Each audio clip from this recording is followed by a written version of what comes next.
This is a common thing. It's a common thing. ప్రతి విశ్వాసి ఎదుర్కొనేది ఏంటంటే అది ఇట్స్ కాల్డ్ లో స్పిరిట్.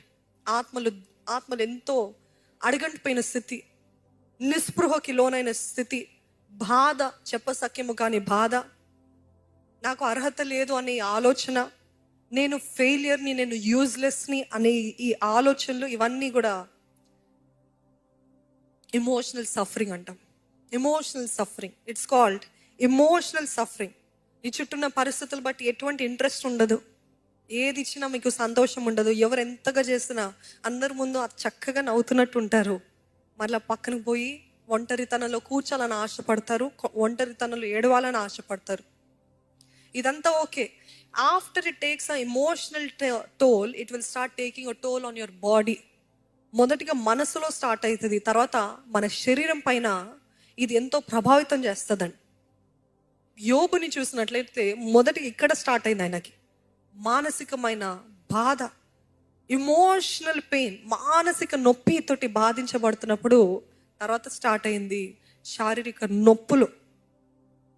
ఆయన చుట్టూన్న ప్రతి ఒక్కరు కూడా అప్పటి వరకు ఆయన దగ్గర చేతులు చాచి అడిగేవారు, ఈరోజు ఆయనని చూసి ఉమ్మివేస్తూ ఆయన పక్కన అక్కడ కూర్చున్నట్లయితే ఆ పక్కకి రాకుండా చీచి అనుకుంటూ దూరంగా పోయి ఆయనని హేళన చేసే స్థితి. They were hurting him, they were ignoring him.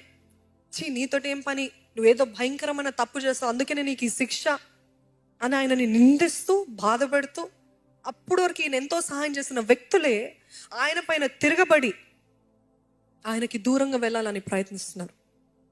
ఆయన ఆరోగ్యము, ఆయన ఆస్తి, ఆయన బిడ్డలు అన్నీ వెళ్ళిపోయినాయండి.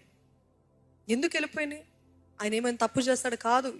యేసు దేవుడికి, యెహోవా దేవుడికి, సాతానికి, అపవాది ఆయన సాతానికి ఒక సవాలు. దేవుడు అంటున్నాడు, నో, జోబు నన్ను రినౌన్స్ చేయడు, నన్ను వదిలిపెట్టాడు, ఎంత బాధ వచ్చినా నన్ను వదిలిపెట్టాడు చూడు అని అంటాడు. సాతాన్ అంటాడు, నువ్వు చేస్తాడు చూడు అంటాడు. ఈ సవాల్ మధ్యలో ఎవరు బాధపడుతున్నారు? ఇక్కడ ఎవరు బాధపడుతున్నారండి? యోబు.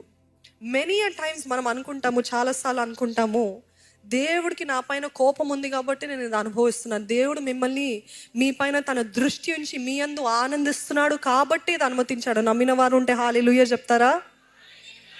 He has favoured you. ఆయన దయ, ఆయన దృష్టి, ఆయన మీ పట్ల ఎంతో అతిశయిస్తున్నాడు కాబట్టే కొన్ని సవాళ్ళు, కొన్ని శోధనలు, కొన్ని శ్రమలు మన జీవితంలో అనుమతిస్తాడు. కొన్ని చాప్టర్స్ అంటే కొన్ని రోజుల తర్వాత, ఈ భయంకరమైన సంభవాలు జరిగిన తర్వాత ఆయన అంటున్న మాట ఏంటిది? ట్రాన్సిషన్ చూడండి.